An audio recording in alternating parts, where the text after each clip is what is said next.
I've got a treat for you today. We are at the Maralinga Community Gardens in Melbourne Southeast, and I'm going to give you a tour of this epic community garden. I'm also going to answer all of your questions about community gardens. What does that even mean? Who can get involved? Does it cost anything? Do you get to enjoy and eat the food that you grow? If you haven't already, hit the subscribe button. That means you won't miss one of our garden tours. They happen at least every month. And this is why I feel like the mother of the garden.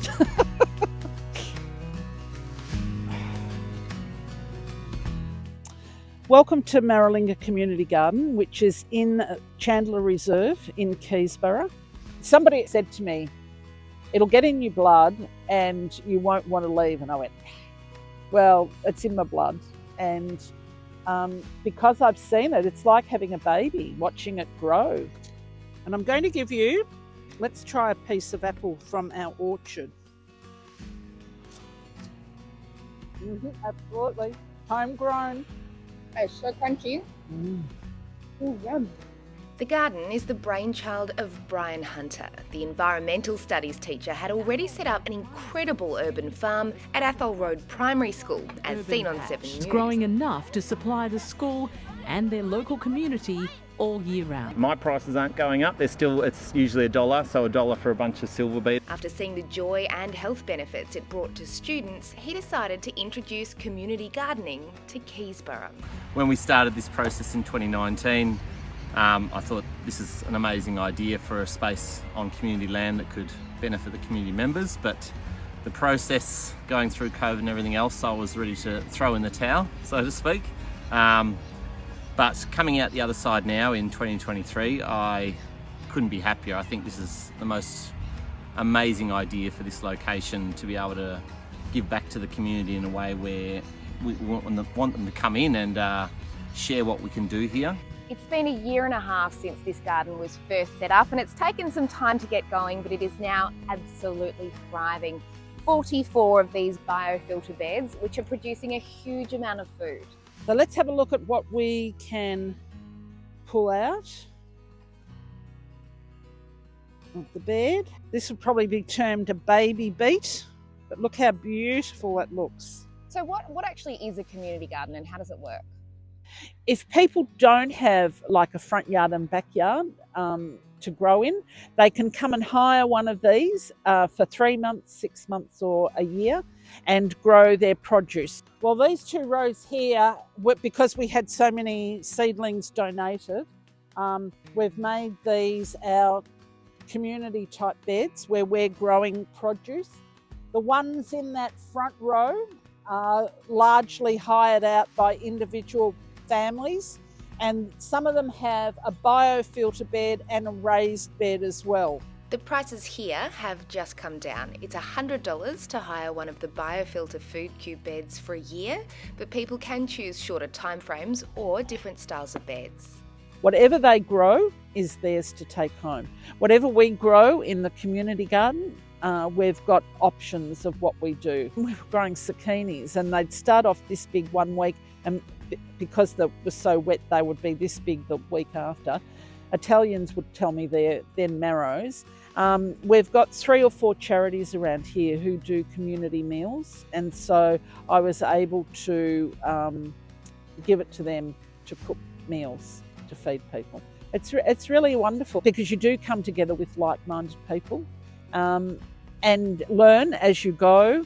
And, you know, just seeing the beautiful produce. This is a keyed community only because people are paying for their beds. We can't have it open because, you know, if they're paying for it and then they come and they've lost some of their crop, they're going to be disappointed. And it's low food miles as well. And not only that, what I realised was not going and buying it from a supermarket, and you've got to get rid of the packaging. Food security is a big thing, so to be able to grow your own fresh produce for a very small cost, I think is an amazing experience, and to learn from others as well. Being on the land here, I am learning so much, and I'm really pleased that we never stop learning. I'm no expert in gardening in my own sense, but people that come here will teach me something, and I'm hoping to be able to teach others. Tell me about these garden beds. How many have you got and where did they come from?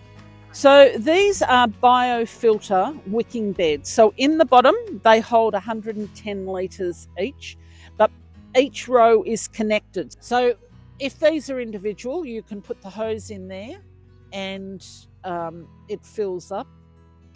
And at the end of each of the rows, there's like an overflow thing. So if you want to walk with me, and I can show you, here is an overflow.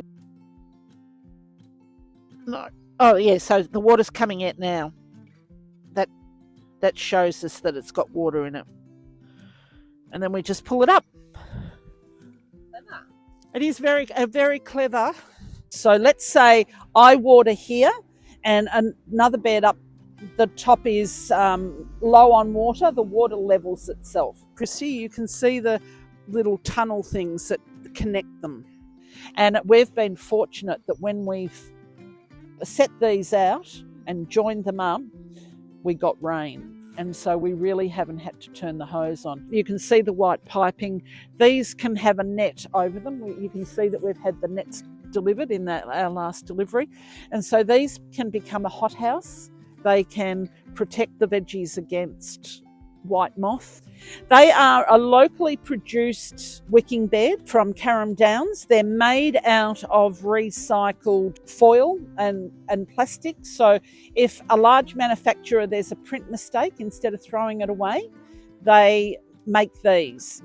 They've got a platform in them that encourages the wicking, and this soil is BioGrow, and it's a special combination that is free draining but also allows the wicking. The BioGrow mixture is just right for everything. Any crop at the end of the day, as it goes over into our compost bins, and Bryan, our president, chips it with the motor mower because we don't have electricity here. And that will turn into compost and come back. So every bed will have a trellis. So people, for the price that they pay, get a trellis, the cubic metre, and all the soils provided to them. So these are the new screens that we'll put up probably tomorrow when we're all here. Oh, this is a native violet. So this is my indigenous bed here. There's also a row of fruit trees in the orchard. While still very young, they are already starting to produce. Look at the lemon on the lemon tree. Oh, there's mulberries on the mulberry tree. Do you want to take a photo of the mulberries on the mulberry tree? I love them. Here we've got a pineapple guava that is just amazing. And I'm going to pick when the fruit goes yellow. Pineapple guava, I've never heard of that. Oh, you're going to have to try one, Christy. Ooh, can I? Yes, of course you can. So you'd eat the skin of that? Absolutely. I would just take a huge bite and it's going to be beautiful. All right, let me just get another little Yep, bite wipe on it. my jeans. Isn't it delicious? Oh, wow. Mm. Oh, that's amazing. Yeah. It's just one of those, delicacies that you might not have it in your own home. And in a community garden, if they're... I'm going to need to get one of those trees. Well, this is it. You can get to try things here and then think, yes, do I want it or not? You know what I mean? Like, do I want my own?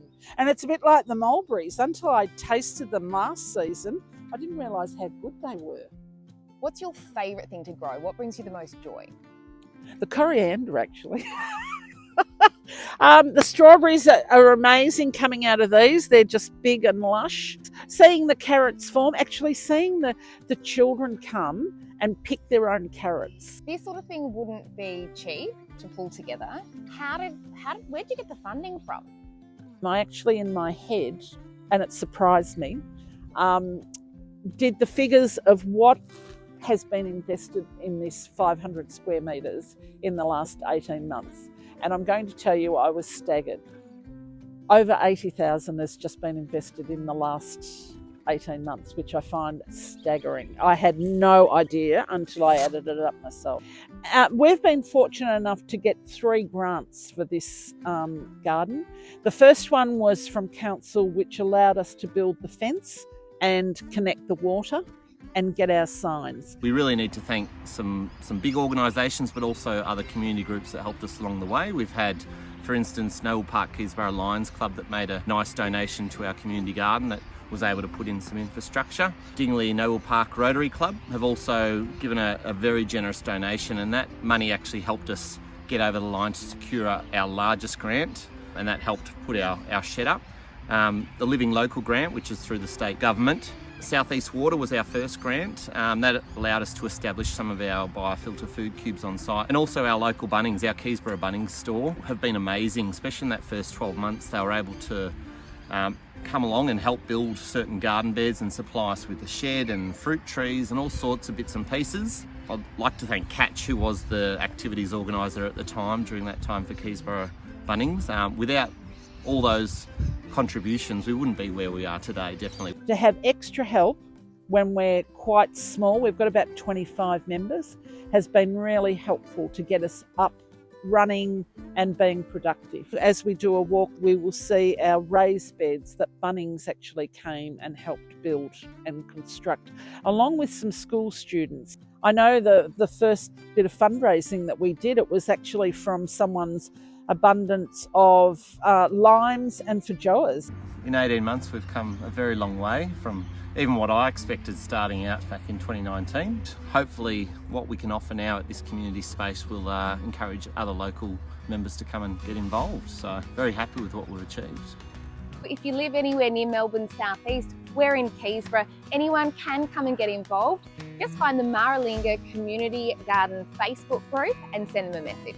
If you've got a community garden in your area, please go and support it. Please go and have a look at it, because they've done all the hard work. You just have to come in and plant. You just have to grow, and you've got the community around you. I'm on the hunt for some of the best gardens around Melbourne. So if you know of another great garden that we should be featuring, please send me an email. I'll put it here. I'll also put it in the description. If you're interested in supporting the channel at all I ask you to do is go and check out my playlists, find something else and keep watching.